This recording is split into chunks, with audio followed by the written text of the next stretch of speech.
Hey guys, Mr. Hughes here.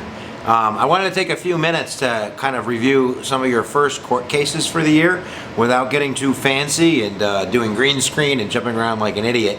Just to be really straightforward with you so you guys understand what you have to know in order to be successful in this course. One of the first things that I taught you, and I hope that you remember, is that we use jokingly the middle name Schwarzenegger for our early Federalists. So when we say George Washington, when we say Alexander Hamilton, John Adams, and now John Marshall, the Supreme Court Justice, we're going to use that Schwarzenegger name to remind ourselves in a very thematic way that they are changing the nature of federalism, that they are strengthening the role of the federal government and how it plays in that relationship with the states.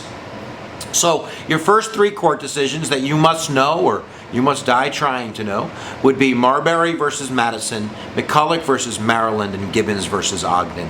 And I would say if you want more court cases or more in-depth study, go to the Supreme Court for Dummies lecture, and then from there you can go deeper and go to other resources. But nevertheless, we'll keep it really simple to the basics.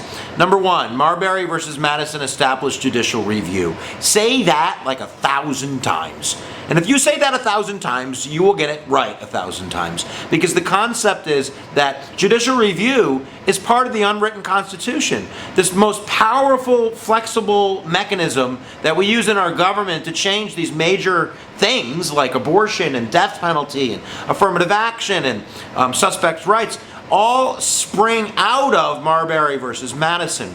In the original text of the Constitution, there is very little guidance to as exactly what the Supreme Court and the federal courts will do, other than stating their lifetime terms, that they're appointed by the president, that the Senate is ratifying them, or voting on them. There's not much else until Marbury versus Madison. Now, you can go in depth and go into the midnight judges and kind of the specificity of that case revolving around the election of 1800 or the revolution of 1800, Thomas Jefferson, John Adams, Marbury being the judge, Madison being the Secretary of State. But if you just know Marbury versus Madison established judicial review, you should be good to go. Other court cases, McCulloch versus Maryland. And the way that I explain this in class is that this is like a kid trying to tax their parent. So remember that the National Bank springs out of Hamilton's idea, that Congress passes it with the aid of the Elastic Clause. And then when it sets up shop in Maryland and the southern states specifically, they don't want it in town. They're like, get the hell out of my state. So in order to get them out of the state, they start taxing them. Maryland is taxing the federal government. And again, this is like a kid.